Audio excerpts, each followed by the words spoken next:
বিচারপতি বার্মার পর এবার কলকাতা হাইকোর্টের বিচারপতিকে নিয়ে বড় সড় খবর।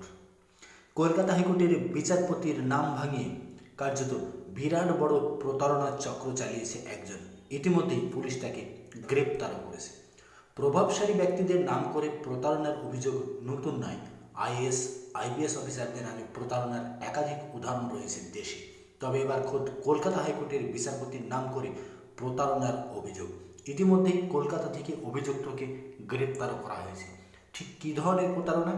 কয়েক মাস আগে কলকাতা হাইকোর্টের বিচারপতির নাম করে এক আইএএস অফিসারকে ফোন করে একটা কাজের টেন্ডার পাইয়ে দেওয়ার কথা বলা হয়। টেন্ডার পাইয়ে দিতে হবে পবনকে। সেই মর্মে কলকাতা হাইকোর্টের বিচারপতির নাম ভাড়িয়ে আইএএস অফিসারকে ফোন করা হয়। উচ্চ আদালতের একজন বিচারপতির নাম নিয়ে প্রতারক একটি প্রকল্পের কাজের টেন্ডার পাইয়ে দেওয়ার কথা বলেন।